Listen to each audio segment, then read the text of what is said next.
আসসালামু আলাইকুম। আজ 25শে ফেব্রুয়ারি 2021 খ্রিস্টাব্দ, 12ই ফাল্গুন 1427 বঙ্গাব্দ, 12ই রজব 1442 হিজরি। শুভ সকাল। জাতির জনক বঙ্গবন্ধু শেখ মুজিবুর রহমানের জন্মশতবার্ষিকী অর্থাৎ মুজিব বর্ষ উপলক্ষে সেমিনার, শেয়ার বাজার ও অর্থনৈতিক উন্নয়ন প্রেক্ষাপট বাংলাদেশ। আজকের অনুষ্ঠানের প্রধান অতিথি হিসেবে রয়েছেন অধ্যাপক মোহাম্মদ আব্দুল আলিম মিয়া, মাননীয় অধ্যক্ষ, সরকারি সাদত কলেজ, করটিয়া, টাঙ্গাইল।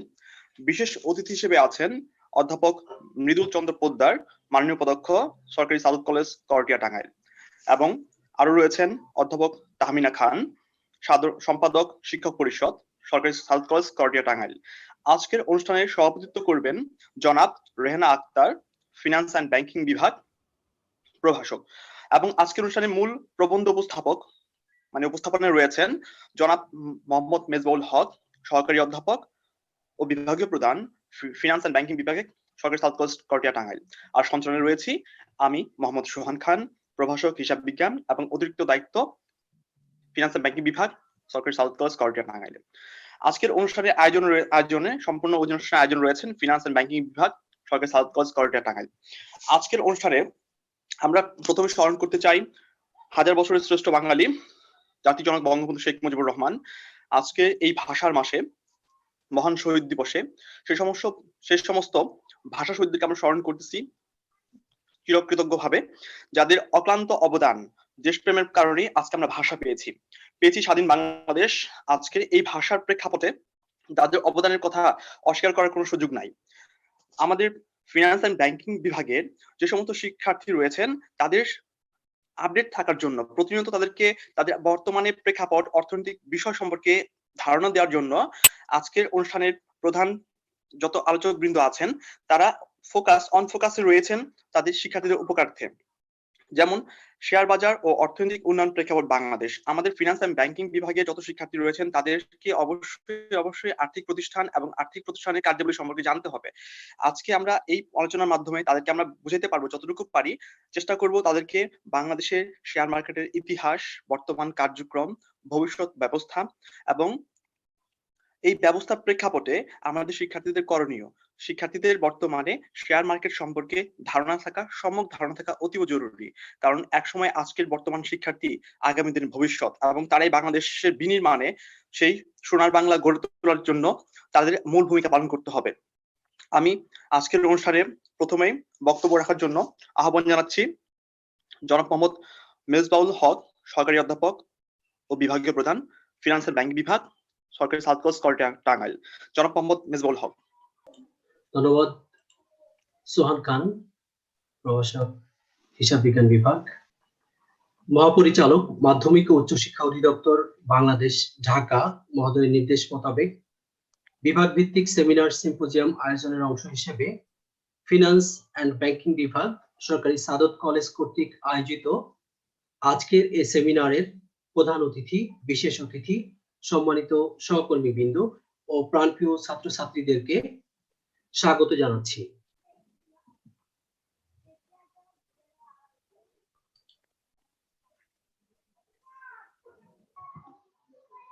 অনলাইন ভিত্তিক আজকের সেমিনারে প্রধান অতিথি হিসেবে উপস্থিত আছেন চর্যাপদ গবেষক, বিশিষ্ট টিভি ব্যক্তিত্ব, সরকারি সাদত কলেজের গর্ব, মাননীয় অধ্যক্ষ অধ্যাপক মোহাম্মদ আব্দুল আলিম মিয়া, আলী মাহমুদ স্যার। বিশেষ অতিথি হিসেবে উপস্থিত আছেন সদাহাস্য বিনয়ী, সাদা মনের মানুষ, একজন দক্ষ প্রশাসক, অধ্যাপক মৃদুল চন্দ্র পোদ্দার স্যার, উপাধ্যক্ষ, সরকারি সাদত কলেজ, করটিয়া, টাঙ্গাইল। বিশেষ অতিথি হিসেবে আরো উপস্থিত আছেন অধ্যাপক ডক্টর তাহমিনা খান, সম্মানিত সম্পাদক, শিক্ষক পরিষদ, সরকারি সাদত কলেজ, করটিয়া, টাঙ্গাইল। আজকের অনুষ্ঠানে সভাপতিত্ব করছেন জনাব রেহানা আক্তার, প্রভাষক, ফিনান্স অ্যান্ড ব্যাংকিং বিভাগ, এবং সঞ্চালনায় আছেন সোহান খান, প্রভাষক, হিসাব বিজ্ঞান বিভাগ, এবং অতিরিক্ত দায়িত্ব ফিনান্স অ্যান্ড ব্যাংকিং বিভাগ। প্রবন্ধ উপস্থাপনায় আছি আমি মোহাম্মদ মেজবাউল হক, সহকারী অধ্যাপক ও বিভাগীয় প্রধান, ফিনান্স অ্যান্ড ব্যাংকিং বিভাগ, সরকারি সাদত কলেজ, করটিয়া, টাঙ্গাইল। আমাদের আজকের সেমিনারের বিষয় শেয়ার বাজার ও অর্থনৈতিক উন্নয়ন প্রেক্ষাপট বাংলাদেশ। সম্মানিত উপস্থিতি ও প্রিয় ছাত্রছাত্রীবৃন্দকে মুজিব বর্ষের শুভেচ্ছা ও অভিনন্দন জানিয়ে শুরু করছি আজকের উপস্থাপনা। আর্থিক খাতের দুইটি অংশ, একটি অর্থবাজার, অন্যটি পুঁজিবাজার। অর্থবাজার ও পুঁজিবাজারের মধ্যে যেমন আন্তঃসম্পর্ক রয়েছে, ঠিক তেমনি দেশের আর্থসামাজিক বিকাশে পুঁজিবাজারে রয়েছে গুরুত্বপূর্ণ ভূমিকা। পৃথিবীর বিভিন্ন দেশের অর্থনৈতিক উন্নয়নের ইতিহাস বিশ্লেষণ করলে দেখা যায় যে উন্নত পুঁজিবাজার একটি সমৃদ্ধ অর্থনীতির অবিচ্ছেদ্য অংশ। প্রথমে আসা যাক, শেয়ার বলতে আমরা কি বুঝি। শেয়ার বলতে আসলে যৌথ মূলধনী কোম্পানির মোট মূলধনের একটি ক্ষুদ্র অংশকে বোঝায়। আর ব্যাপক অর্থে যদি আমরা বলি তাহলে শেয়ার হচ্ছে যৌথ মূলধনী কোম্পানির মোট মূলধনকে কতগুলো সমান ক্ষুদ্র ক্ষুদ্র অংশে বিভক্ত করা হলে তাদের এক একটিকে এক একটি শেয়ার বলা হয়। এবার আসি শেয়ার বাজার বলতে আমরা কি বুঝি। শেয়ার বাজার হচ্ছে যে বাজারে শেয়ার, সিকিউরিটিজ, বন্ড ইত্যাদি ক্রয় বিক্রয় করা হয়ে থাকে। এই বাজারে সাধারণত বিভিন্ন কোম্পানি, সরকারি ও আধা সরকারি সংস্থার শেয়ার, সিকিউরিটিজ, বন্ড ক্রয় বিক্রয় হয়ে থাকে। 1773 সালে লন্ডনের সুইটিং অ্যালেতে এ ধরনের একদল ব্যবসায়ী বা জবার তারা একটি ভবন ক্রয় করে সর্বপ্রথম এটাকে এরূপ ব্যবসায়ের স্থানে পরিণত করে। এই ভবনটি পৃথিবীর ইতিহাসে সর্বপ্রথম স্টক এক্সচেঞ্জ বা শেয়ার বাজার নামে অভিহিত। এবার আমরা দেখব যে শেয়ার বাজারে কতগুলো মৌলিক বৈশিষ্ট্য থাকা দরকার। একটি হচ্ছে সংগঠিত বাজার। শেয়ার বাজার এটা একটি সংগঠিত বাজার বা বিধিবদ্ধ বাজার ব্যবস্থা। একটি নির্দিষ্ট ভবনের মাধ্যমে সাধারণত এর কার্যক্রম পরিচালিত হয়ে থাকে। আর সংগঠিত বাজারের বৈশিষ্ট্য হচ্ছে যে কতগুলো সুনির্দিষ্ট নিয়ম কানুনের ভিত্তিতে এই বাজারের কার্যাবলীগুলো পরিচালিত হয়ে থাকে। সীমাবদ্ধ দায় বলতে বোঝায় যে শেয়ার বাজারের যারা সদস্য তাদের দায় সীমাবদ্ধ। লেনদেনের সীমাবদ্ধতা, অর্থাৎ এই ক্ষেত্রে সবাই কিন্তু শেয়ার বাজারে লেনদেন করতে পারে না। যে সকল ব্যক্তি বা প্রতিষ্ঠান শেয়ার বাজারের সদস্য তারাই কেবল কি করতে পারে, শেয়ারে বাজারে লেনদেন করতে পারে। সদস্যদের যোগ্যতা, যে এই শেয়ার বাজারে সদস্য হতে হলে তাদের যে যোগ্যতাটা থাকা দরকার তা হলো আর্থিকভাবে স্বাবলম্বী হওয়া দরকার। আর্থিকভাবে স্বাবলম্বী যে কেউ কি করতে পারে, এই শেয়ার বাজারে সদস্য হতে পারে। তবে সদস্য হওয়ার ক্ষেত্রে অন্য সদস্যের সুপারিশ প্রয়োজন হয়। পরিচালক পর্ষদ কর্তৃক এই শেয়ার বাজার পরিচালিত নিয়ন্ত্রিত হয়ে থাকে। তারা কি করে, নিয়ম তৈরি করে এবং সেই অনুযায়ী কি করে শেয়ার বাজার পরিচালনা করে।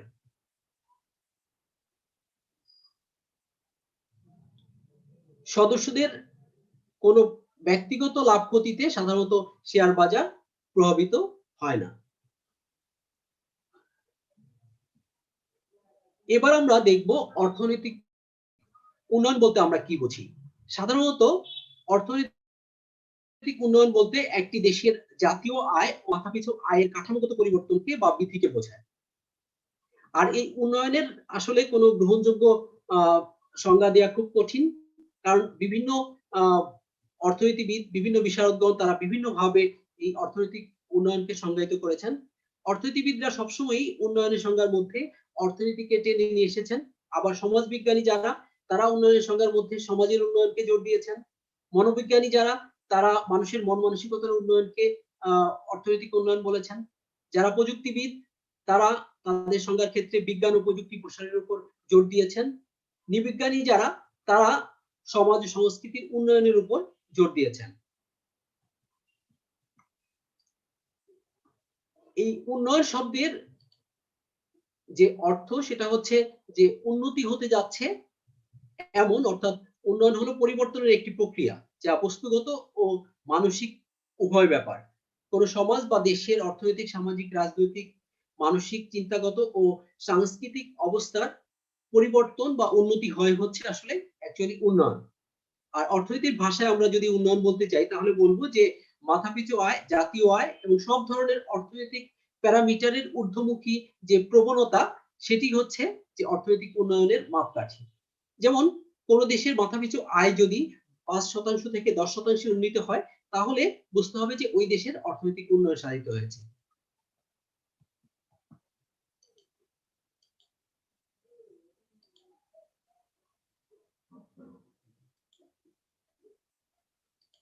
উন্নয়নের ক্ষেত্রে কতগুলো শর্ত রয়েছে, আমরা এবার দেখে নেই যে অর্থনৈতিক উন্নয়ন হতে গেলে কি কি বিষয় একটি দেশে বিরাজমান থাকা দরকার।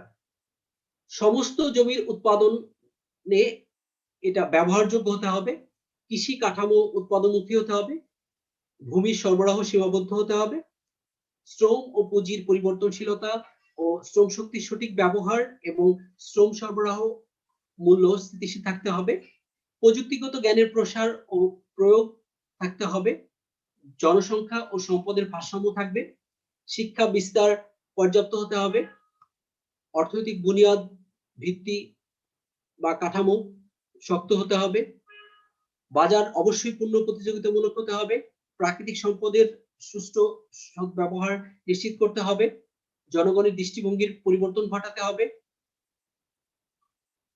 সুসংহত একটি সমাজ ব্যবস্থা থাকবে, শিল্পের উন্নতি সাধন ও মূলধন গঠনে এটি সহায়তা করবে, আর এটি বিদেশিদের উপর নির্ভরশীলতা হ্রাস করবে এবং সর্বোপরি বিশ্বায়নের সঙ্গে যৌক্তিক সমন্বয় সাধন করবে। এই শর্তগুলো থাকলেই আমরা বুঝতে পারবো যে অর্থনৈতিক উন্নয়ন সাধিত হচ্ছে। স্যার একটু কথা বলতে চাচ্ছিলাম। হ্যাঁ, বলো। স্যার আমাদের গ্রুপে যারা আছে ওরা অ্যাকচুয়ালি কানেক্টেড হইতে পারতেছে না স্যার, অ্যাপ্রুভাল দরকার হচ্ছে। আচ্ছা, অ্যাপ্রুভাল আসলে সমস্যা হচ্ছে সব কাজগুলো একসাথে করতে হচ্ছে, অ্যাডমিট করে দিচ্ছি সবাইকে একসাথে। জি স্যার। অ্যাডমিট অল দিয়ে দিয়েছি অলরেডি। আমার কথা শোনা যাচ্ছে? জি স্যার, হ্যাঁ শুনতে পাচ্ছি স্যার। আর তোমরা তো শুধু স্লাইড দেখছো তাই না? জি স্যার। ছবি তো দেখা যাচ্ছে না। হ্যাঁ দেখা যাচ্ছে স্যার আপনাকে। ছবি দেখা যাচ্ছে? জি স্যার। আচ্ছা ঠিক আছে, ওকে ওকে ঠিক আছে। এবার আমরা দেখব যে যৌথ মূলধনী সংগঠন বলতে আসলে আমরা কি বুঝি।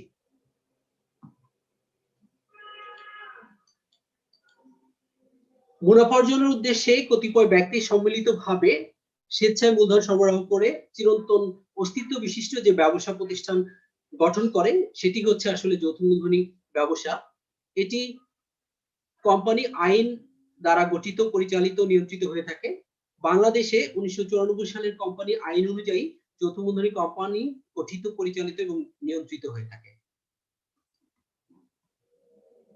এবার আমরা দেখব যে কোম্পানি সংগঠনের ক্ষেত্রে কি ধরনের বৈশিষ্ট্য থাকা দরকার। কোম্পানি সংগঠন এটি আইন দ্বারা সৃষ্ট একটি প্রতিষ্ঠান, অর্থাৎ কোম্পানি আইনের অধীনে এটি পরিচালিত হতে হবে, এটি গঠিত হতে হবে। এটি কৃত্রিম ব্যক্তি সত্তা বিশিষ্ট, অর্থাৎ কোম্পানি ব্যক্তি না হয়ে ব্যক্তির মতো যাবতীয় কার্যাবলী সম্পাদন করতে পারে। আর এর অস্তিত্ব চিরন্তন, অর্থাৎ কোম্পানির সকল সদস্য যদি মারাও যায় তারপর এর অস্তিত্ব টিকে থাকবে। এর একটি সাধারণ সিলমোহর থাকবে যেটি দ্বারা কোম্পানি পরিচালিত হবে বা কোম্পানিকে সবাই চিনবে। আর এই কোম্পানির ক্ষেত্রে শেয়ারের হস্তান্তর যোগ্যতা থাকবে, অর্থাৎ শেয়ার একজনের কাছ থেকে আরেকজনের কাছে হস্তান্তর করা যাবে।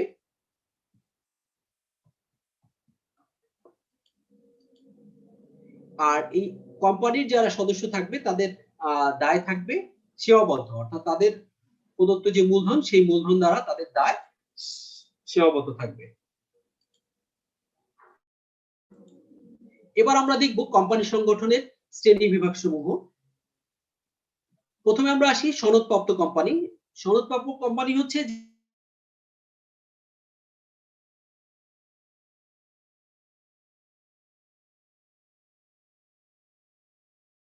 এর বা অন্য যে কোনো দেশের তৎকালীন যে রাজা বা রানী ছিল তারা তাদের বিশেষ ফরমান বা সনদ বলে কোম্পানিকে তারা সনদ দিয়ে থাকতো তাদের কোম্পানি কার্যক্রম পরিচালনা করার জন্য। যেমন east India company, chartered bank of England, এগুলো হচ্ছে সনদপ্রাপ্ত কোম্পানি। বিধিবদ্ধ কোম্পানি হচ্ছে যে দেশের আইনসভা, সংসদ বা প্রেসিডেন্ট কর্তৃক গঠিত নিয়ন্ত্রিত যে সকল কোম্পানি সেগুলোকে আমরা বিধিবদ্ধ কোম্পানি বলে থাকি। নিবন্ধিত কোম্পানি হচ্ছে যে নিবন্ধন অফিসের নিয়ম অনুসারে নিবন্ধনের মাধ্যমে যে কোম্পানিগুলো পরিচালিত হয়ে থাকে সেগুলো হচ্ছে নিবন্ধিত কোম্পানি। এই নিবন্ধিত কোম্পানি দুই ধরনের, একটি হচ্ছে অসীম দায় সম্পূর্ণ কোম্পানি, আর একটি হচ্ছে সসীম দায় সম্পূর্ণ কোম্পানি।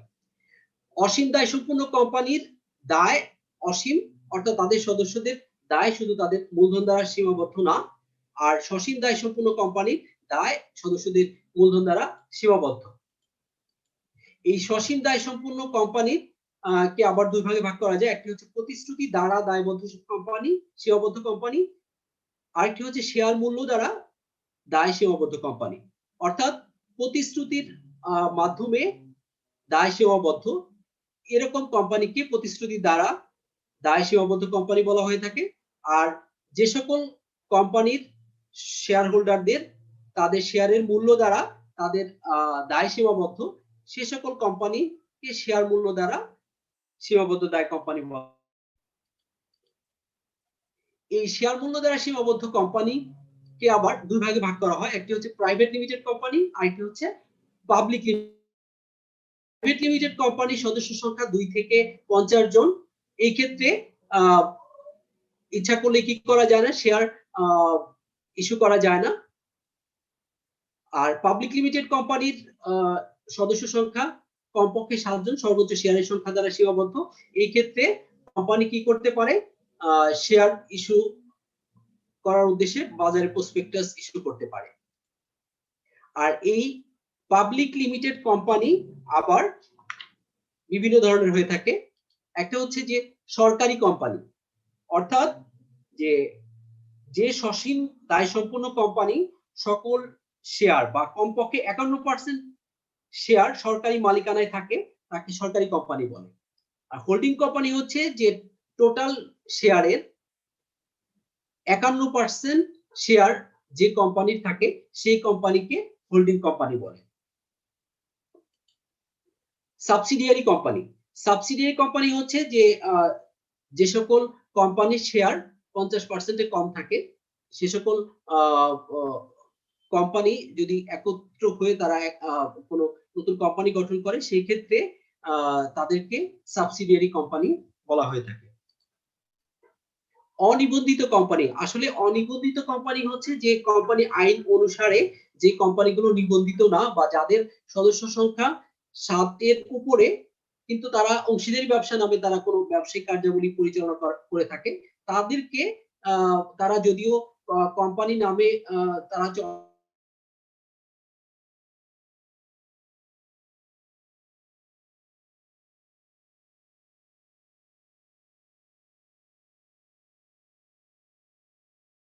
এবার আমরা আসবো প্রাথমিক বাজার। প্রাথমিক বাজার বলতে যে বাজারে আইপিও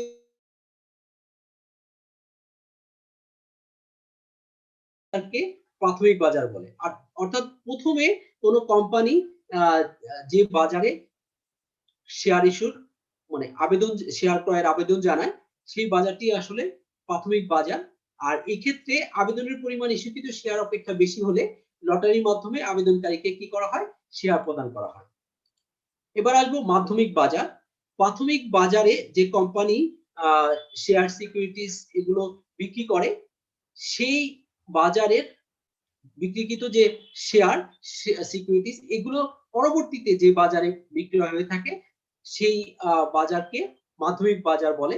সাধারণত যারা শেয়ার বাজারের সদস্য, যাদের বিও অ্যাকাউন্ট আছে তারা কি করে, তারা এই বাজারে সরাসরি বিও অ্যাকাউন্টের মাধ্যমে তারা কি করতে পারে, শেয়ার সিকিউরিটিজ বন্ড এগুলো ক্রয় বিক্রয় করতে পারে।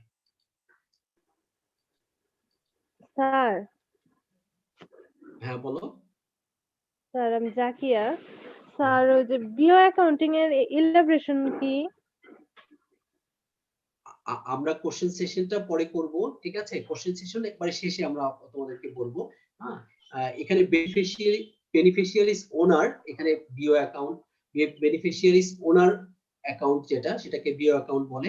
আমরা সবাইকে বলছি, সবার উদ্দেশ্যে বলছি যে কোশ্চেন আনসার সেশন এটা আমার মূল প্রবন্ধ উপস্থাপনের পরে হবে, কাজেই তোমরা তখন কোশ্চেন করার সুযোগ পাবে, আমি তোমাদেরকে সেই সুযোগ দিব। ওকে স্যার, আসসালাম। এবার আমরা আসি যে বাংলাদেশের যে স্টক এক্সচেঞ্জ বা শেয়ার বাজার নিয়ে।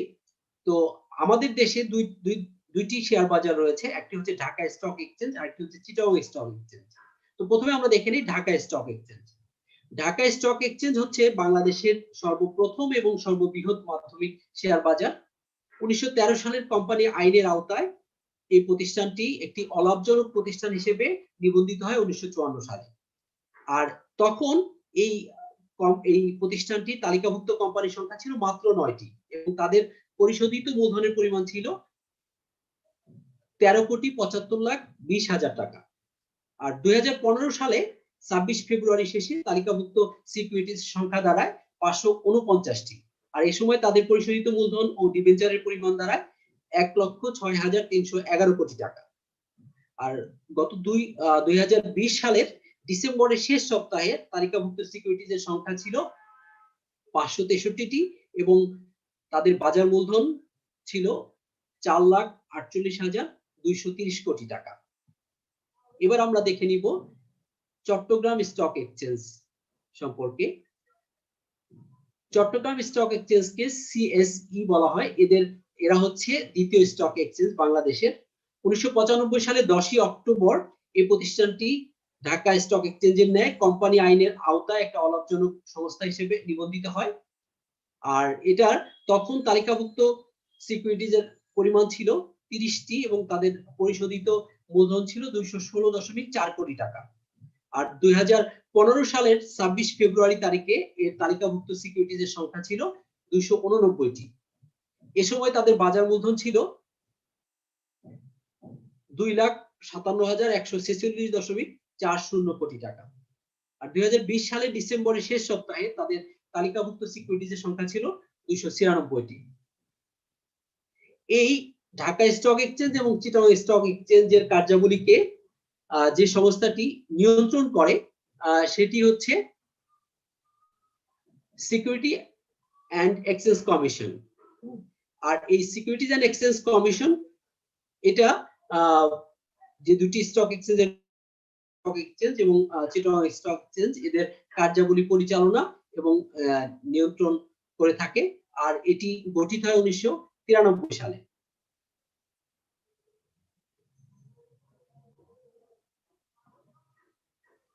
এবার আমরা দেখব যে শেয়ার বাজারের উদ্দেশ্য কি, অর্থাৎ একটি দেশের শেয়ার বাজার কেন প্রতিষ্ঠা করা হয়ে থাকে। শেয়ার বাজারকে অর্থনৈতিক অগ্রগতির সুযোগ হিসেবে গণ্য করা হয়।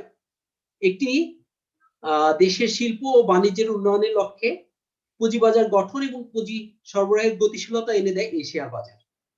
শেয়ার বাজার প্রতিষ্ঠা ও পরিচালনার পেছনে যে সকল উদ্দেশ্য রয়েছে সেগুলো হচ্ছে একটি দেশের দ্রুত শিল্পায়নের উদ্দেশ্যে শেয়ার বাজার গঠন করা হয়ে থাকে। সহজে যাতে বিভিন্ন ব্যবসা প্রতিষ্ঠান তারা কি করে ঋণ পেতে পারে, এই জন্য শেয়ার বাজার প্রতিষ্ঠা করা হয়ে থাকে। যাতে যারা বিনিয়োগকারী তাদের স্বার্থ রক্ষা হয়, তারা যাতে মূলধন তারা এখান থেকে জোগাড় করতে পারে। বৈদেশিক বিনিয়োগকারী যারা আছে, যারা বিনিয়োগ করতে চায় তাদেরকে আকৃষ্ট করার জন্য এই শেয়ার বাজার প্রতিষ্ঠা করা হয়ে থাকে। শেয়ার বাজারে অসংখ্য লোকের কর্মসংস্থানের সুযোগ সৃষ্টি হয়। আর এই শেয়ার বাজারের মাধ্যমে যেটা হয় যে কোনো শেয়ার বাজারের সদস্যকে কি করতে হয়, বিভিন্ন ব্যাংকের মাধ্যমে কিন্তু লেনদেন করতে হয়। সেই ক্ষেত্রে এই শেয়ার বাজারে যখন তারা লেনদেন করে এই মূলধনটা ব্যাংকের তারল্য মূলধন হিসেবে কাজ করে থাকে। এটি কোম্পানির দক্ষতা বৃদ্ধিতে সহায়তা করে থাকে।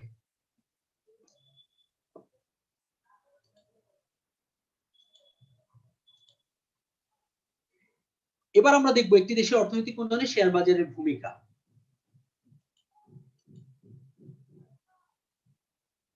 যে কোনো দেশের অর্থনৈতিক উন্নয়নে সে দেশের শেয়ার বাজার অত্যন্ত গুরুত্বপূর্ণ ভূমিকা পালন করে থাকে। একটি দেশের প্রাকৃতিক সম্পদকে জনগণের কল্যাণে নিয়োজিত করতে হলে দেশের বৃহৎ শিল্প প্রতিষ্ঠান গড়ে তোলা দরকার। কারণ ভারী শিল্পের সাহায্যে দেশে প্রাকৃতিক সম্পদ মানুষের ব্যবহার উপযোগী করা যায়। আবার বৃহৎ শিল্প গড়ে তোলার জন্য বিপুল পরিমাণে কিন্তু অর্থের প্রয়োজন। দেশের সুপ্রতিষ্ঠিত ও সুসংগঠিত শক্তিশালী শেয়ার বাজার এই ক্ষেত্রে গুরুত্বপূর্ণ ভূমিকা পালন করে থাকে। বিশেষ করে বাংলাদেশের ন্যায় একটি উন্নয়নশীল দেশের পুঁজির যে দুষ্প্রাপ্যতা, সেই দুষ্প্রাপ্যতাকে দূর করে দেশের অর্থনৈতিক উন্নয়ন করার জন্য শেয়ার বাজারের বিকল্প নেই। এবার আমরা দেখব যে সকল অর্থনৈতিক কার্যাবলী সম্পাদনের মাধ্যমে শেয়ার বাজার একটি দেশের অর্থনৈতিক উন্নয়নে ভূমিকা রাখছে সেগুলো নিয়ে। এই শেয়ার বাজার দীর্ঘমেয়াদী পুঁজির সংস্থান করে থাকে, অর্থাৎ বিভিন্ন প্রতিষ্ঠানকে এই শেয়ার বাজার পুঁজি সরবরাহের মাধ্যমে সহায়তা করে। বিনিয়োগকারী যারা আছে, যারা বিনিয়োগ করতে চাচ্ছে, তাদের বিনিয়োগে আগ্রহ সৃষ্টি করে এই শেয়ার বাজার। বৈদেশিক পুঁজি যেটা বাংলাদেশে অলসভাবে পড়ে থাকে, সেই শেয়ার বাজারে বিনিয়োগের মাধ্যমে বৈদেশিক পুঁজির ব্যবহার সম্ভব হয়, প্রতিভাবান উদ্যোক্তা সৃষ্টি হয়। শিল্পায়নে এটি সহায়তা করে থাকে। ফটকা বাজারের যে সুযোগ সুবিধা, সেগুলো অনেকেই চাইলে নিতে পারে। এতে মূলধনের গতিশীলতা বৃদ্ধি পায়। পুঁজি গঠনে শেয়ার বাজার ভূমিকা পালন করে থাকে এবং সেই বিনিয়োগকারীর নিরাপত্তা বিধান শেয়ার বাজারের মাধ্যমে হয়ে থাকে এবং ব্যবস্থাপনায় যারা জড়িত, তাদের ব্যবস্থাপনার উন্নয়নে এই শেয়ার বাজার গুরুত্বপূর্ণ ভূমিকা পালন করে থাকে। এখন আমরা দেখব যে শেয়ার বাজারে শেয়ারের মূল্য ওঠানামার কারণ কি। শেয়ার বাজারেও শেয়ার ও ঋণপত্রের দাম, চাহিদা এবং যোগান দ্বারা প্রভাবিত হয়ে থাকে। অর্থাৎ চাহিদা এবং যোগানের উপর ভিত্তি করে শেয়ারের এবং ঋণপত্রের দাম ওঠানামা করে। কিন্তু পণ্য সামগ্রীর দাম ওঠানামা করে, শেয়ার বাজারে শেয়ার ও ঋণপত্রাদির মূল্য কিন্তু একইভাবে ওঠানামা করে না, একটু ভিন্নভাবে ওঠানামা করে। আর শেয়ার বাজারের মূল্য হ্রাস বৃদ্ধির গতি অত্যন্ত দ্রুত। অর্থাৎ শেয়ারের যদি দেখা যায় যে দুষ্প্রাপ্যতা দেখা দেয়, তখন কিন্তু দ্রুত শেয়ারের মূল্য বেড়ে যায়। আবার যদি শেয়ার অ্যাভেলেবল থাকে, যদি শেয়ারের পর্যাপ্ততা থাকে, তখন কিন্তু আবার বিপরীত অবস্থা দেখা দিতে পারে, অর্থাৎ তখন শেয়ারের মূল্য হ্রাস পেয়ে। এবার আমরা দেখি যে কি কি কারণে এই শেয়ার বাজারের মূল্য ওঠানামা করে।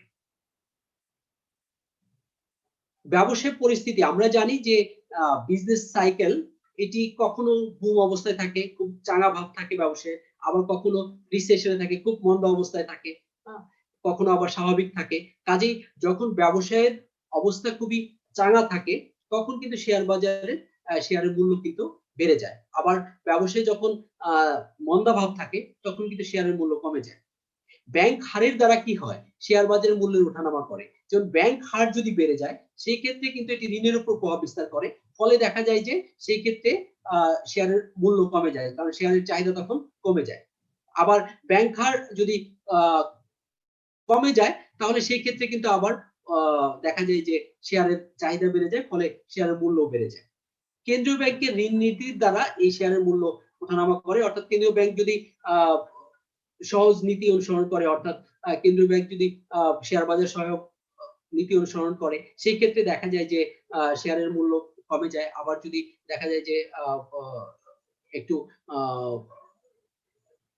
কঠিন নীতি অনুসরণ করে, সেই ক্ষেত্রে কিন্তু আবার শেয়ারের মূল্য এটি অনেক সময় বেড়ে যায়, আবার অনেক সময় কমেও যেতে পারে। লভ্যাংশ নীতির পরিবর্তনের দ্বারা, অর্থাৎ শেয়ার বাজারে যারা সদস্য হয়, তারা কিন্তু অনেকাংশেই দেখা যায় যে তারা লভ্যাংশের জন্য শেয়ার বাজারে তারা বিনিয়োগ করে। কিন্তু দেখা যায় যে কোন কোন কোম্পানি আছে যে লভ্যাংশ কম দেয়, কোন কোন কোম্পানি আছে লভ্যাংশ বেশি দেয়। সেই ক্ষেত্রে লভ্যাংশ যদি বেশি দেওয়া হয়, তাহলে লোকজন শেয়ার বাজারের দিকে আকৃষ্ট হয়, লোকজন শেয়ার বাজারে বেশি বিনিয়োগ করে, ফলে শেয়ারের মূল্য বৃদ্ধি পায়। আবার দেখা যায় যে লভ্যাংশের পরিমাণ যদি কমিয়ে দেয়, তাহলে সেই ক্ষেত্রে কিন্তু লোকজন শেয়ার বাজারে মুখী হয় না, তারা শেয়ারে বিনিয়োগ করতে চায় না, ফলে শেয়ারের মূল্য কমে যায়। মুদ্রাস্ফীতি এবং মুদ্রা সংকোচনের দ্বারাও কিন্তু শেয়ারের মূল্যে হ্রাস বৃদ্ধি ঘটে। সরকারের আমদানি ও রপ্তানি নীতি এটি শেয়ার বাজারে শেয়ারের মূল্য কখনো বাড়িয়ে দেয়, কখনো কমিয়ে দেয়। সরকারের কর নীতি অনেক সময় দেখা যায় যে সরকার বিনিয়োগ থেকে যে শেয়ার বাজারে বিনিয়োগ থেকে যে লাভ আসে তার উপর করের হার বাড়িয়ে দেয়, ফলে দেখা যায় যে করের হার বাড়ানোর সাথে সাথে কি হয় যে আমাদের শেয়ার বাজারের যারা বিনিয়োগকারী তারা শেয়ার বাজারে বিনিয়োগ করতে চায় না, ফলে শেয়ারের মূল্য কমে যায়। আবার যদি কর হার যদি কমিয়ে দেয় তাহলে সেই ক্ষেত্রে কিন্তু আবার বিনিয়োগকারীরা শেয়ার বাজারে বেশি বিনিয়োগ করতে আগ্রহী হয়, সেই ক্ষেত্রে শেয়ারের মূল্য আবার বেড়ে যায়। গুজব অনেক সময় দেখা যায় যে অনেকে বিভিন্ন ব্রোকার যারা আছে অথবা বিভিন্ন শেয়ার বাজার সম্পর্কে যাদের আইডিয়া নাই, এরকম কিছু লোক আছে যারা সবসময় গুজব ছড়াতে চায়, গুজব ছড়ানোর চেষ্টা করে। এদের গুজবের কারণেও কিন্তু অনেক সময় দেখা যায় যে মানে অহেতুক কোনো কারণ ছাড়াই শেয়ারের মূল্য বাড়ে, আবার শেয়ারের মূল্য কমে যায়। হরতাল ধর্মঘট, একটি দেশের হরতাল ধর্মঘট এটা ব্যবসা বাণিজ্যের উপর বিরূপ প্রতিক্রিয়া সৃষ্টি করে, বিরূপ প্রভাব ফেলে। কারণ হরতাল ও ধর্মঘট যদি থাকে তাহলে সেই ক্ষেত্রে কিন্তু উৎপাদন ব্যাহত হয়, ফলে দেখা যায় যে মুনাফার পরিমাণ কম হয়, আর মুনাফার পরিমাণ কম হলে সেই ক্ষেত্রে কিন্তু লভ্যাংশের পরিমাণও কম দেওয়া হয়ে থাকে, ফলে দেখা যায় যে শেয়ার মূল্য হ্রাস পেয়ে যায়। তো এগুলো ছিল শেয়ার মূল্য ওঠানামার কারণ। এবার আমরা দেখব যে শেয়ার বাজারের সমস্যাগুলো নিয়ে, শেয়ার বাজারের আসলে মৌলিক সমস্যাগুলো কি। বাংলাদেশের যে শেয়ার বাজার সেটা উন্নত দেশের শেয়ার বাজারের মতো আসলে তত সমৃদ্ধশালী না, ফলে এ বাজারে বিভিন্ন ধরনের সমস্যা আছে। এই সমস্যাগুলোকে আমরা দুই ভাগে ভাগ করতে পারি। একটা হচ্ছে যে বহিঃ সমস্যা বা পরিবেশগত যে সমস্যা, আরেকটি হচ্ছে আন্তঃ সমস্যা, অর্থাৎ শেয়ার বাজারের মধ্যে তাদের ব্যবস্থাপকদের বা ব্যবস্থাপনার ক্ষেত্রে যে সমস্যাগুলো দেখা যায় সেগুলো। এবার আমরা স্পেসিফিক সমস্যাগুলো আমরা দেখব। শেয়ার বাজার সংক্রান্ত জ্ঞানের অভাব, অনেকেই যারা শেয়ার বাজারের সদস্য, যাদের টাকা আছে বলেই তারা অনেকে শেয়ারে বিনিয়োগ করে, কিন্তু তাদের আসলে শেয়ার বাজার সম্পর্কে কোনো জ্ঞান নাই। অর্থাৎ তারা যে কোম্পানির শেয়ার কিনছে, কেন কিনছে, শেয়ার মূল্য বাড়বে বা কমবে এরকম বিষয়ে তাদের আসলে তেমন কোনো তথ্য জানা থাকে না। তারা হুজুকে কি করে, তারা তাদের কাছে টাকা আছে এই জন্য মানুষের কাছে শুনে তারা শেয়ার বাজারে বিনিয়োগ করে, ফলে দেখা যায় যে অনেক ক্ষেত্রে এটা শেয়ার বাজারে বিরূপ প্রতিক্রিয়া ফেলে। সঞ্চয়ের হার কম, যে অনেকেরই আছে, আমাদের দেশে বেশিরভাগ মানুষই কি দারিদ্র সীমার নিচে বাস করে, তাদের সঞ্চয় কম, ফলে তারা শেয়ার বাজারে বিনিয়োগ করতে আগ্রহী হয় না বা বিনিয়োগ করতে পারে না। পর্যাপ্ত তথ্যের অভাব, অনেক সময় দেখা যায় যে শেয়ার বাজারে যে তথ্যগুলো সেগুলো ডোর টু ডোর কিন্তু পৌঁছায় না, অর্থাৎ বিনিয়োগকারীর কাছে যথেষ্ট তথ্য কিন্তু থাকে না কোনো কোম্পানি সম্পর্কে, অথবা কোনো প্রতিষ্ঠানের তাদের কাঠামো সম্পর্কে তাদের কাছে তথ্য থাকে না, যে কারণে তারা পুঞ্জিকেলি তাদের ইচ্ছা মতো তারা শেয়ার ক্রয় করে, শেয়ার বিক্রি করে, এটা শেয়ার বাজারের উপর একটি বিরূপ প্রতিক্রিয়া ফেলে। লভ্যাংশের হার কম, এটি আমাদের দেশের আরেকটি শেয়ার বাজারের বড় সমস্যা, যে অনেক ক্ষেত্রে দেখা যায় যে কোম্পানিগুলো তারা কি করে না, তারা লভ্যাংশ দিতে চায় না বা লভ্যাংশ দেয় না, এই জন্য দেখা যায় যে অনেকে শেয়ার বাজারে যেতে চান না। তালিকাভুক্ত কোম্পানির সংখ্যা অত্যন্ত কম, আমরা একটু আগেই দেখেছি যে ঢাকা স্টক এক্সচেঞ্জে 563টি তালিকাভুক্ত কোম্পানি, বাংলাদেশে কিন্তু আরো অনেক কোম্পানি আছে যেগুলো শেয়ার বাজারে এখনো তালিকাভুক্ত নয়। ঋণের প্রভাব, দেখা যায় যে শেয়ার বাজারে সহজে শেয়ারের এগেইনস্টে ঋণ পাওয়া অনেক সময় জটিল হয়ে দাঁড়ায়, ব্যাংক কিন্তু ঋণ দিতে চায় না। বিনিয়োগে অনীহা, অনেকেই বিনিয়োগ করতে চায় না, শেয়ার বাজারের প্রতি তাদের অনীহা আছে। অনেক সময় দেখা যায় যে শেয়ার বাজারের যে ইন্টারনাল যে তথ্যগুলো, যেগুলো অভ্যন্তরীণ তথ্য, যেগুলো বাইরে প্রকাশ হওয়ার কথা না, কিন্তু দেখা যায় যে ব্রোকার বা যারা কুচক্রী মহল থাকে তাদের কারণে তথ্য ফাঁস হয়ে যায়। অপর্যাপ্ত শিল্পায়নের কারণে শেয়ার বাজারের উন্নতি হয় না। সুষ্ঠু ব্যবস্থাপনার অভাব রয়েছে বাংলাদেশে। বাংলাদেশে বিভিন্ন আন্তঃতথ্যগুলো সহজেই কি হয়, বাইরে প্রকাশ হয়ে যায়, এবং মানুষের মধ্যে শেয়ার বাজার সম্পর্কে আসলে আকর্ষণ বা মনোযোগ অতটা বেশি নাই, ছিল আসলে আমাদের শেয়ার বাজারের মূল সমস্যা। এখন আমরা জানব বাংলাদেশের শেয়ার বাজারের বর্তমান অবস্থা কি।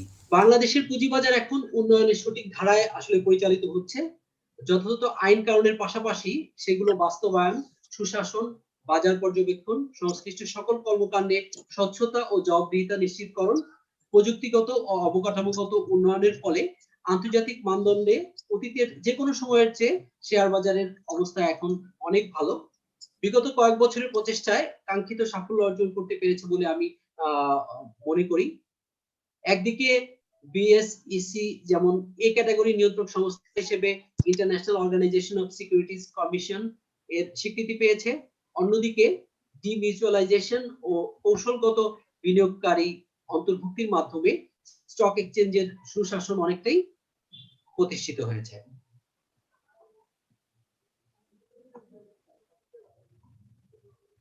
নতুন কর্পোরেট গভর্নেন্স কোডের মাধ্যমে তালিকাভুক্ত কোম্পানির সুশাসনের ক্ষেত্রে এসেছে মৌলিক পরিবর্তন।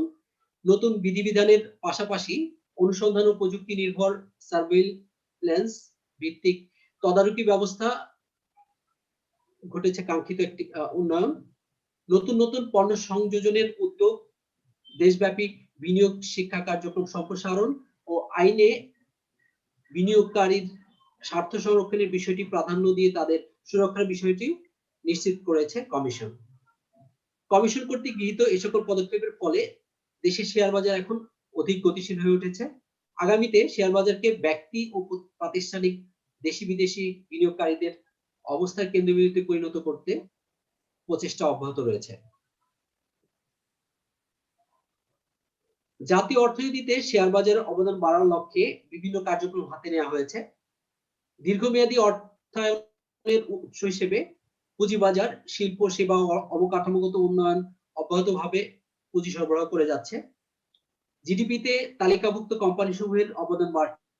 তালিকাভুক্ত কোম্পানি পাশাপাশি ভেঞ্চার ক্যাপিটাল ও প্রাইভেট ইকুইটি অর্থাৎ অল্টারনেটিভ ইনভেস্টমেন্ট রুলস এর আওতায় প্রতিষ্ঠিত কোম্পানি সমূহ ক্ষুদ্র ও মাঝারি শিল্পের সমন্বয়ে পৃথক বোর্ডের মাধ্যমে পুঁজিবাজারে তালিকাভুক্তির যে উদ্যোগ নেওয়া হয়েছে তাতে জাতীয় আয় ও কর্মসংস্থানের পুঁজিবাজারের অবদানে একটি নতুন মাত্রা যুক্ত হয়েছে।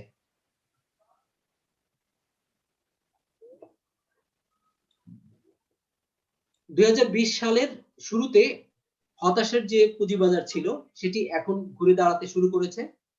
করোনা সংকটকালে অর্থনীতির যে কয়েকটি খাত ঘুরে দাঁড়িয়েছে তার মধ্যে পুঁজিবাজার অন্যতম।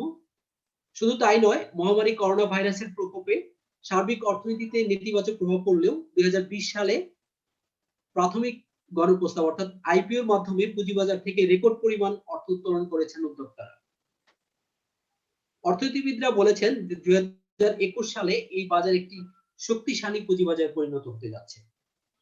এ প্রসঙ্গে বেসরকারি গবেষণা সংস্থা পলিসি রিসার্চ ইনস্টিটিউটের নির্বাহী পরিচালক ডক্টর আহসান এইস মনসুর বাংলা ট্রিবিউনকে বলেন, 2021 সালে দেশের শেয়ার বাজার একটি শক্তিশালী বাজারে পরিণত হতে পারে। কারণ হিসেবে তিনি উল্লেখ করেছেন যে দেশের বিনিয়োগ পরিস্থিতি যতদিন উন্নতি না হবে ততদিন মানুষ শেয়ার বাজারে বিনিয়োগ করবে। এছাড়া বর্তমান কমিশন এই বাজারের উন্নয়নে যে সকল উদ্যোগ নিয়েছে তার সুফল অতি অচিরেই পাওয়া যাবে। আমাদের আজকের সেমিনারের যে বিষয় শেয়ার বাজার ও অর্থনৈতিক উন্নয়ন প্রেক্ষাপট বাংলাদেশ, উপস্থাপনা এ পর্যন্তই। তো প্রিয় উপস্থিতি, আমি সকলের উদ্দেশ্যে সবাইকে আহ্বান করছি যে আপনাদের এই বিষয় সংক্রান্ত যে কোনো প্রশ্নের উত্তর আমি দেওয়ার চেষ্টা করব। তো এ পর্যায়ে আমি আমার প্রিয় শিক্ষার্থীদের কাছ থেকে এবং সহকর্মীদের কাছ থেকে এই সেমিনার সংক্রান্ত প্রশ্ন উত্তর পর্বের জন্য আমি সবাইকে ওপেন করে দিচ্ছি যে সবাই যে কোনো বিষয়ে আমাকে প্রশ্ন করতে পারেন। আমি যথাসাধ্য চেষ্টা করব সেগুলো উত্তর দেওয়ার জন্য। স্যার আসসালামু আলাইকুম, আমি শুভ। হ্যাঁ, শুভ, বলো। স্যার আমরা কি দেখে শেয়ার ক্রয় করতে পারি, আসলে কি দেখে শেয়ার ক্রয় করা উচিত? ধন্যবাদ শুভকে অত্যন্ত সুন্দর এবং গুরুত্বপূর্ণ একটি প্রশ্ন করার জন্য। আসলে আমরা যারা শেয়ার বাজারে বিনিয়োগ করি, তাদের অধিকাংশই দেখা যায় যে আমরা নিজেরা না জানি শেয়ার সম্পর্কে, না জানি কোম্পানি সম্পর্কে, নিজেদের না আছে কোনো শেয়ার বাজার সংক্রান্ত জ্ঞান। তো ফলে দেখা যায় যে অনেক সময় আমরা যারা অনেককেই শুনি যে শেয়ার বাজারে বিনিয়োগ করে তারা লাখ লাখ টাকা তারা সেখান থেকে লুজার হয়েছে, তারা বিনিয়োগকে টাকা তারা তুলে নিতে পারেনি। আবার অনেককেই শুনি যারা শেয়ার বাজারে বিনিয়োগ করে মন্দার সময় তারা অনেক গেইনার হয়েছে। তো এই এর অন্যতম কারণ হচ্ছে যে কতগুলো জিনিস যেগুলো দেখে আমাদের শেয়ার বাজারে বিনিয়োগ করা উচিত, সেই জিনিসগুলো আসলে খেয়াল করা হয় না। তো সেগুলো হচ্ছে যে আমরা যখন কোনো কোম্পানির শেয়ার ক্রয় করতে যাব, তখন অবশ্যই ওই কোম্পানির যে ব্যালেন্স শিট সেটা আমরা ভালোভাবে খেয়াল করব যে ওই কোম্পানির যে সম্পদ আছে আর দায় আছে, সেই দায়ের ধরনগুলো কিরকম আছে, ওই কোম্পানির পি রেশিও কেমন আছে, ওই কোম্পানির বিগত বছরগুলোতে তারা কিভাবে ডিভিডেন্ড দিচ্ছে। তো এই যে বিষয়গুলো, সেই বিষয়গুলো আমাদেরকে খেয়াল করতে হবে। খেয়াল করে তারপর আমাদেরকে কি করতে হবে, শেয়ার ক্রয়ের সিদ্ধান্ত নিতে হবে। অর্থাৎ যে কোম্পানির ব্যালেন্স শিট দায়ের পরিমাণটা বেশি বা এখানে ফেক দায় দেখানো আছে, অথবা যে কোম্পানিগুলোতে লাভের সম্ভাবনা কম, তাদের পি রেশিও কম, সেই ক্ষেত্রে আমরা ওই কোম্পানিগুলো অ্যাভয়েড করব শেয়ার ক্রয়ের ক্ষেত্রে। আর যে কোম্পানিগুলোতে দেখা যাবে যে তাদের আর্থিক অবস্থা ভালো, তাদের পি রেশিও ভালো, সেক্ষেত্রে আমরা সেই কোম্পানিগুলো শেয়ার ক্রয় করব।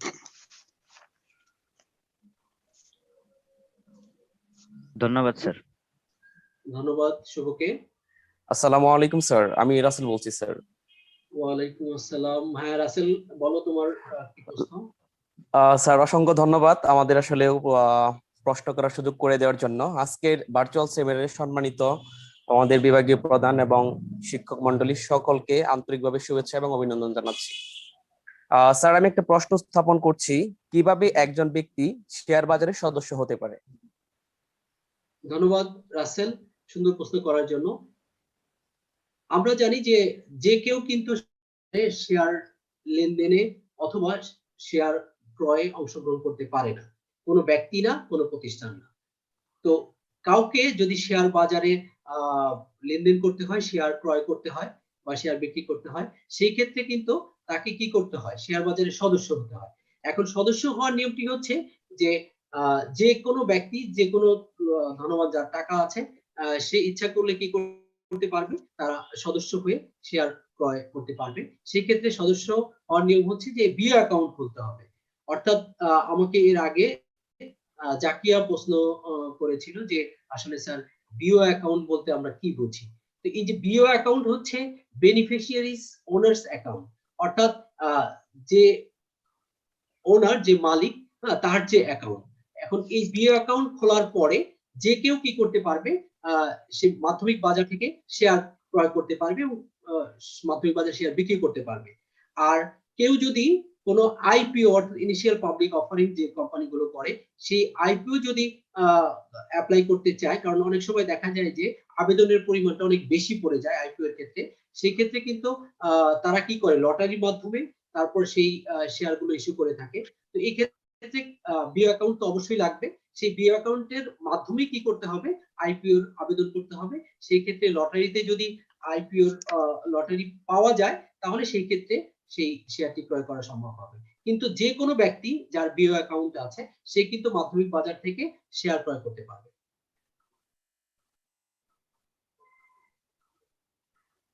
ধন্যবাদ রাসেল। আর কেউ কোনো প্রশ্ন? অসংখ্য ধন্যবাদ স্যার, সুন্দরভাবে স্যার আজকে উত্তরটি দেওয়ার জন্য। আর বিশেষভাবে আজকের এই প্রোগ্রামটি সুন্দরভাবে অর্গানাইজ করার জন্য স্যার আপনাকে বিশেষভাবে ধন্যবাদ জানাচ্ছি। আর স্যার আমাদেরকে এইভাবে সাপোর্ট দিয়ে যাওয়ার জন্য দিয়ে যাবেন আশা করি, আমরা আরো আপনাদের কাছ থেকে ইন্সপিরেশন পাবো। Thank you sir. ধন্যবাদ। আর কেউ কোনো প্রশ্ন? স্যার। নোমান ভুইয়া। জি স্যার। হ্যাঁ নোমান, বলো। আমার প্রশ্নটি হচ্ছে স্যার, শেয়ারের লভ্যাংশ বলতে স্যার আমরা কি বুঝি? ধন্যবাদ নোমান। আসলে লভ্যাংশ হচ্ছে যে যারা শেয়ার বাজারের তালিকাভুক্ত কোম্পানি তাদের পরিচিতি কিন্তু তাদের শেয়ার হোল্ডারদের দ্বারা।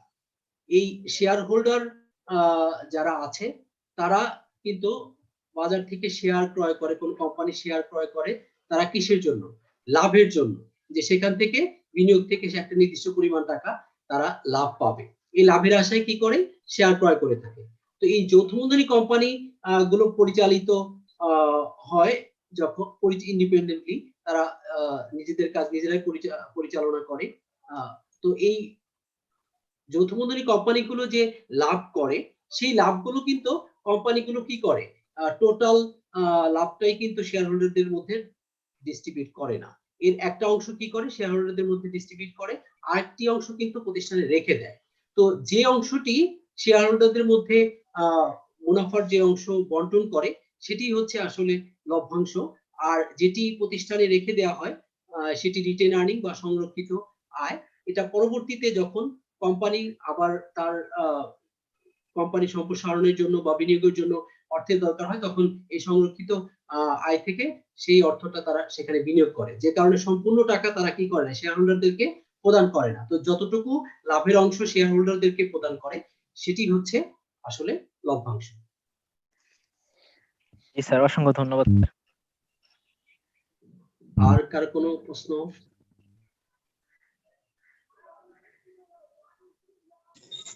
স্যার, আমার জানার বিষয় যে মানে প্রাথমিক শেয়ার আর মাধ্যমিক শেয়ার দুইটা কেমন, ইভেন কোনটা বেশি ঝুঁকিযুক্ত? অত্যন্ত গুরুত্বপূর্ণ একটি প্রশ্ন তুমি করেছো।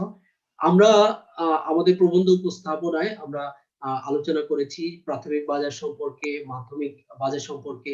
আসলে কোম্পানিগুলো যখন প্রথম তারা শেয়ার মার্কেটে আসে তখন তারা যেটি করে সরাসরি সাধারণত দেখা যায় যে তারা মাধ্যমিক বাজারে শেয়ার বিক্রি করে না। তারা কি করে? তারা একটি ইনিশিয়াল পাবলিক অফারিং এর মাধ্যমে, অর্থাৎ তারা আইপিও এর মাধ্যমে তারা অফার করে তাদের শেয়ার গুলো বিক্রয়ের জন্য। তো এই যে কোম্পানিগুলো যে শেয়ার অফার করলো, আমরা মাধ্যমিক বাজার থেকেও কিন্তু শেয়ার ক্রয় করতে পারি, আবার প্রাথমিক বাজার যেটা আইপিও সেখান থেকে কিন্তু শেয়ার ক্রয় করতে পারি। এখন কথা হচ্ছে যে আইপিওর মাধ্যমে যে শেয়ারটি আমাদের কাছে বিক্রি করা হচ্ছে, সেই আইপিওর আবেদন করলে আমরা যে শেয়ার কিনতে পারবো সেটা কিন্তু ধরে নেওয়া ঠিক হবে না। কারণ হচ্ছে যে আমরা জানি যে অনেক সময়ই দেখা যায় যে যতগুলো শেয়ার কোম্পানিগুলো ইস্যু করতে যাচ্ছে তার চেয়ে অনেক বেশি পরিমাণে আবেদন করে। সেই ক্ষেত্রে ধরো as for example company 1 lakh share issue করবে, এখন 10 লাখ আবেদন করেছে। এখন 10 লাখ আবেদনকারীকে কিন্তু এই 1 লাখ শেয়ার দেওয়া যাবে না। তখন কি করবে? তখন এই কোম্পানিগুলো লটারি করে, লটারি করে তারপরে লটারির মাধ্যমে 1 লাখ জনকে কি করে 1 লাখ শেয়ার ইস্যু করে থাকে। তো বা লট আকারে যতগুলো আসে ততগুলো শেয়ার ইস্যু করে। এখন কথা হচ্ছে যে এই ক্ষেত্রে তুমি চাইলেই কিন্তু শেয়ার কিনতে পারবা না, এই ক্ষেত্রে তোমার ভাগ্যের উপর ছেড়ে দিতে হবে। অর্থাৎ তুমি বাজারে শেয়ার ক্রয়ের জন্য আবেদন করবা, আবেদন করার পরে লটারিতে যদি তোমার ভাগ্য সুপ্রসন্ন হয়, ভালো হয়, সেই ক্ষেত্রে তুমি শেয়ার পেয়ে যাবা। আর যদি দেখা যায় যে তোমার ভাগ্য খারাপ হয় তাহলে কিন্তু এখান থেকে চেয়েও তুমি কি করতে পারবে না, শেয়ার ক্রয় করতে পারবে না। আর মাধ্যমিক বাজার যেটি, সেখান থেকে কিন্তু আমরা যে কেউ যে কোনো সময় যাদের বিও অ্যাকাউন্ট আছে, আমরা আগে বলেছি যে বিও অ্যাকাউন্ট ছাড়া কিন্তু আমরা কি করতে পারবো না, লেনদেন করতে পারবো না। তো যাদের বিও অ্যাকাউন্ট আছে তারা কি করতে পারবে? তারা যে কোনো সময় এই বাজার থেকে শেয়ার ক্রয় করতে পারবে এবং এই বাজারে শেয়ার বিক্রিও করতে পারবে। আশা করি রাফি আহমেদ তুমি উত্তর পেয়ে গেছো। আর কোনো জিজ্ঞাসা বা প্রশ্ন আছে তোমার? না স্যার, আর কোনো জিজ্ঞাসা নেই। ধন্যবাদ রাফি। হ্যাঁ, অনেক ধন্যবাদ স্যার। আপনার শেয়ার বাজার সম্পর্কে যে সমস্ত জ্ঞানগর্ভ তথ্য দিলেন, আমার ধারণা যে অনেক আমাদের প্রিয় শিক্ষার্থীবৃন্দ অনেকে উপকৃত হয়েছে। বিশেষ করে হচ্ছে Dhaka stock exchange, Chittagong stock exchange এবং শেয়ার বাজারের বর্তমান পরিস্থিতি এবং ভবিষ্যৎ ব্যবস্থা কেমন হবে, এবং আমাদের শিক্ষার্থীরা এগুলো থেকে কি কি পেলো, তার জাস্ট হচ্ছে যদি পুরোটা কেউ শুনে থাকে, আশা করি এর বাইরে তেমন কিছু নাই। তোমরা এই জ্ঞান কাজে লাগিয়ে আগামীতে শেয়ার মার্কেটে ইনভলভ হবা, ইনভেস্ট করবা, সেটা আমাদের প্রত্যাশা। আর আমাদের প্রিয় শিক্ষার্থীদের জন্য আর কিছু বলতে চাচ্ছি, সেটা হচ্ছে তোমরা প্রত্যেক দিন হচ্ছে অর্থ ও বাণিজ্য পেপারের মধ্যে অর্থ ও বাণিজ্য একটা পেজ থাকে, যে পেজে আপডেট তথ্য যাবতীয় তোমাদের বর্তমান কোন কোম্পানি বাংলাদেশে ঢুকতেছে বা তার মূলধন কত, শেয়ার আপ ডাউন করতেছে কেন, মানুষ কোন দিকে ধাবিত হচ্ছে, এই সম্বন্ধে জানা খুব জরুরি।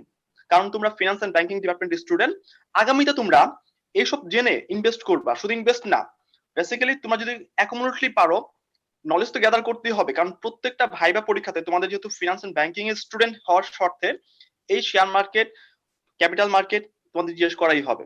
এবং আরেকটা জেনে খুশি হবা, বাংলাদেশ ক্যাপিটাল মার্কেট নামে একটা মার্কেট আছে, মার্কেট বলতে একটা অটোনমাস বডি আছে, সেই বডিটা বাংলাদেশ স্টক এক্সচেঞ্জ থেকে শুরু করে বিশ্বে যত স্টক এক্সচেঞ্জ আছে তাদের সাথে কানেক্ট করে। সেখানে ওয়ার্ল্ড ব্যাংক এবং IMF এর অর্থায়নে চলে, বাংলাদেশ গভর্নমেন্ট প্যাট্রোনাইজ করে পুরোপুরি ভাবে, এবং সেখানে শুধুমাত্র যারা ফিনান্স, অ্যাকাউন্টিং মানে এই সাবজেক্ট রিলেটেড স্টুডেন্ট তারা সেখানে প্রায়োরিটি পায়। তো তোমাদের বেসিক্যালি যেসব তথ্য অবশ্যই তোমাদের কাজে লাগবে ইন বর্তমানে এবং ভবিষ্যতে তোমাদের জব সেক্টরের ক্ষেত্রে, তোমাদের পড়ালেখাটাকে যদি এই দিকে কোঅপারেট করো, কানেক্ট করে নাও, তাহলে তোমাদের বর্তমান পড়া দিয়ে যেটা আগামী 2-3 বছর পর তোমরা যখন বের হয়ে যাবা, তো মনে হবে তোমরা নিজেদের জন্য, নিজেদের ক্যারিয়ার বিল্ড আপের জন্য কতটা উপকার করছো। আমি এখন ধন্যবাদ স্যার, আপনাকে অসংখ্য ধন্যবাদ, আবারও ধন্যবাদ জানাচ্ছি এই কারণে, আপনি যেভাবে উপস্থাপন করলেন শেয়ার মার্কেট সম্বন্ধে, আমাদের শিক্ষার্থীরা যারা কখনো আগে শুনে নাই বা বুঝে নাই তারা এই সম্বন্ধে ডিটেলস ধারণা পেয়ে গেছে আশাবাদী। আমি সবাইকে নিয়ে আমি এখন আহ্বান করতেছি আজকের সেমিনারের সভাপতি, মাননীয় সভাপতি জনাব রেহানা আক্তার ম্যাডাম, তার জ্ঞান বক্তব্য রাখার জন্য। জনাব রেহানা আক্তার ম্যাডাম। ধন্যবাদ সোহান স্যার, আপনাকে অনেক ধন্যবাদ। সবার আগে আমি ধন্যবাদ জানাচ্ছি আমাদের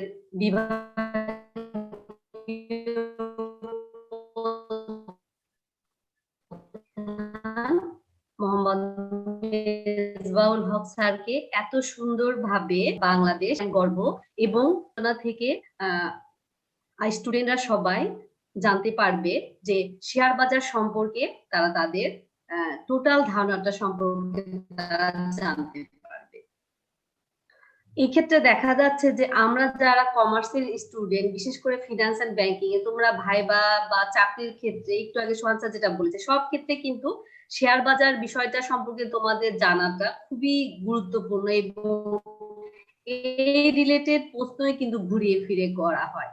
আজকে যারা এই সেমিনারটাতে অংশগ্রহণ করলে তারা, প্লাস যারা করে তারা যদি পরবর্তীতে রেকর্ডেড এটাও শুনতে পারো, তারা কিন্তু আমাদের 4th ইয়ার কিছুদিন পরে ভাইবা হবে, তারা একটু মিলিয়ে দেখো যে এই রিলেটেড কতগুলো প্রশ্ন তোমাদের এখান থেকেই স্যাররা করে, বা এখান থেকেই তোমরা তার কতগুলো প্রশ্নের উত্তর পাও। তার মানে আজকের এই আলোচনাটা তোমাদের জন্য সুদীর্ঘ পরীক্ষার ভাইবার বিষয়ে এবং পরবর্তীতে চাকরির ভাইবার বিষয়েতেও তোমাদের একটা গাইডলাইন হিসাবে থাকবে। আরো একটা কথা বলি, সেটা হচ্ছে যে আমরা কিন্তু, সোহান স্যার যদিও বলে গেছেন, তারপরে বলি, আমরা কিন্তু শুধু এই ফিনান্সে লেখাপড়াই করি, আমরা কিন্তু অনেকে জানি না যে শেয়ার বাজার জিনিসটাকে কিভাবে বিনিয়োগ করতে হয়। যারা দেখা যাচ্ছে যে কখনো কমার্স ব্যাকগ্রাউন্ড না, এইরকম একেবারে আর্টস রিলেটেড বা তোমার সায়েন্সের স্টুডেন্টরাও কিন্তু পরবর্তীতে দেখা যায় যে শেয়ার বাজারে টাকা খাটিয়ে তারা বেশ লাভবান হয়।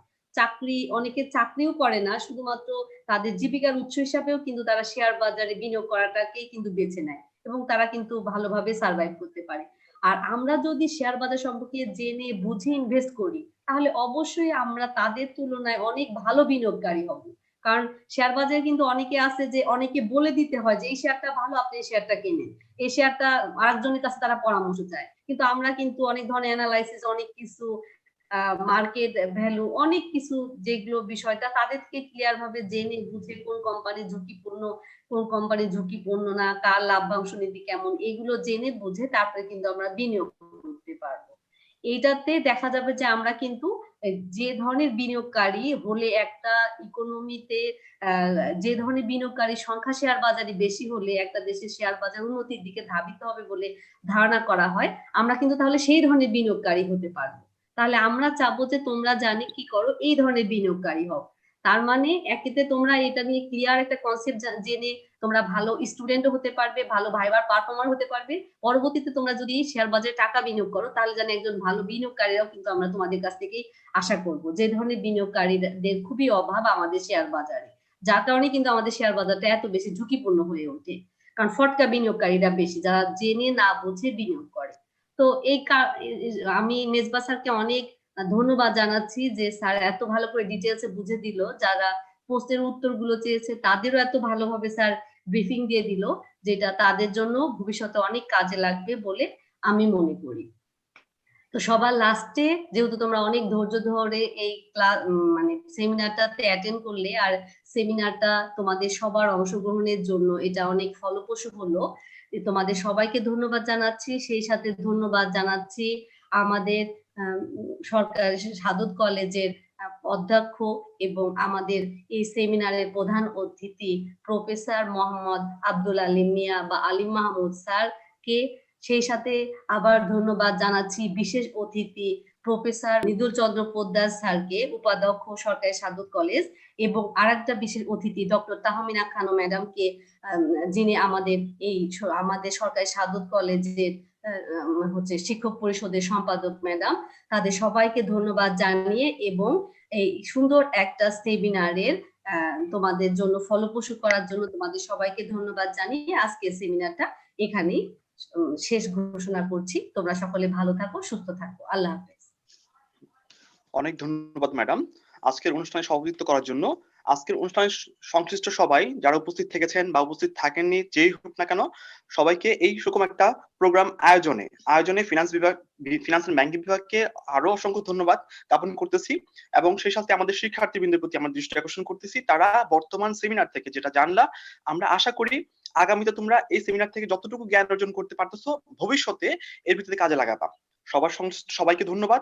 আগামীতে এমন কোন সেমিনার নিয়ে আবার হাজির হব, সে উপলক্ষে বিদায় নিচ্ছি। আল্লাহ হাফেজ।